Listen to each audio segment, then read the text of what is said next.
Hello again. Here we are.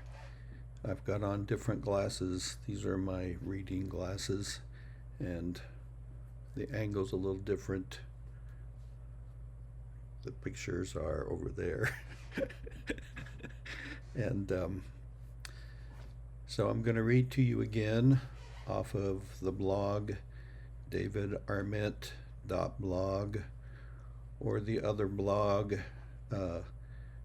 foible.blog.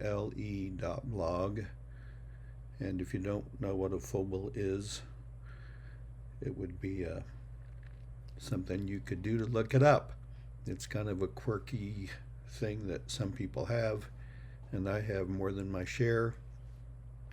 So that's the name of the other blog, and some of them share stories, and some stories are only in one place. So today I'm going to read. The camera's over here, and where I'm going to read is over there. So I'm going to look back and forth.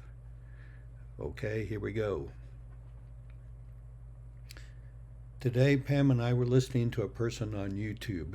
It was someone who is on the radio every day, and portions of their broadcast is replayed on YouTube. The person was talking about some politician who had done some really bad things, allegedly. The commentator was suggesting serious consequences for this naughty politician. I said out loud, "Hang him." Now, I know that there might be some people, meaning people who monitor these situations. I want you to know that that was not for real. This is just a story. Pam said enthusiastically in agreement, "Yeah, like they used to do cow wrestlers." And I said, "Cow wrestlers? I don't think you mean cow wrestlers. I think you mean cow rustlers." Pam started laughing, and the short conversation was over. Pam has a way of laughing and shrugging her shoulders or waving her hands or something, and you know that's it. But the story, this little episode with Pam, reminded me of my friend Mike. My friend Mike wanted to be a worm wrangler. You know, sometimes you have jobs and they lead to friendships. Some of them are long lasting, and others evaporate after you separate from your employer. Mike and I kind of were in that second category, and I never got to find out if he became a cow wrangler. I'm sorry, a worm wrangler. A worm wrangler. When Mike and I worked, I had the distinct notion that he spent a lot of time at a bait shop nearby to where he lived, somewhere in the mysterious state of Arkansas. And Arkansas is a mysterious state.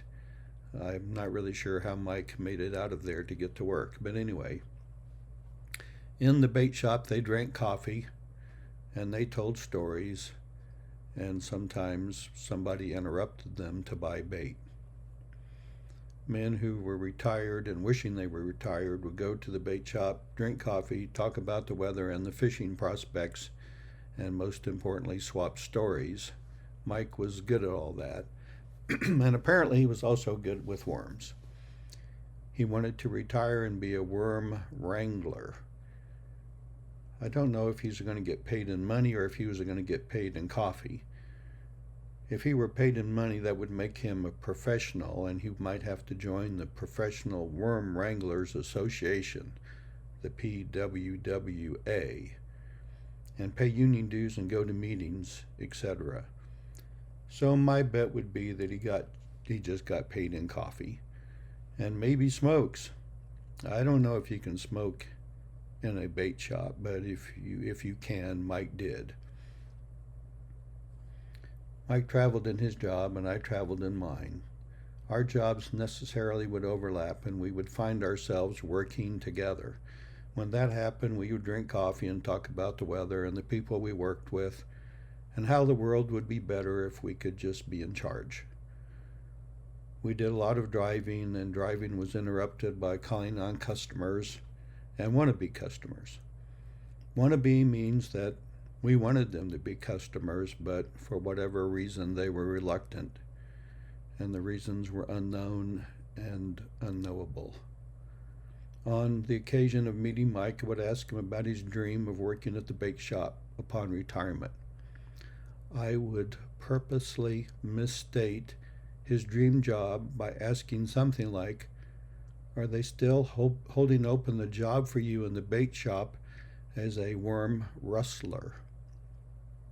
I knew that would cause fireworks. It always did, and I was very entertained. He would say, "What's wrong with you? How many times do I have to tell you that it ain't rustler, it's wrangler?" Mike was not a big person, and he talked with his hands. And like so many people, when he talked with his hands, his whole body moved, and he was quite entertaining. And that's why I did it every time I saw him. I don't think he ever fully explained the difference between a wrangler and a rustler. I guess he just thought I knew the difference, and I guess I did. So there was never any instructions about how to wrangle a worm. He never told me how you wrangle a worm. In my pea-sized brain, you herded them into a styrofoam container, making sure there was some dirt in there to help them feel good about their short lives, and then you put a plastic lid on top. Maybe you'd write on the side, "night crawlers" or "red worms." If there is such a thing as red worms, I don't really know. Mike was an actor, and he played the part. Every time we were together, I would say the same thing, and every time he would correct me and tell me it wasn't rustler, it was wrangler. So I kind of began to wonder, maybe he was an actor and he knew he was going to play that part. And of course, I played my part, knowing he was going to play his. So I haven't heard from Mike because we're not in the same company anymore. So I hope Mike is wrangling worms someplace in those mysterious hills of Arkansas. But mostly I hope that Pam doesn't take up cow wrestling. That would be awkward at best. So that's the story about Mike, the worm rustler / wrangler, and Pam, the cow wrestler. So I hope you enjoyed the story, and how do I turn this thing off?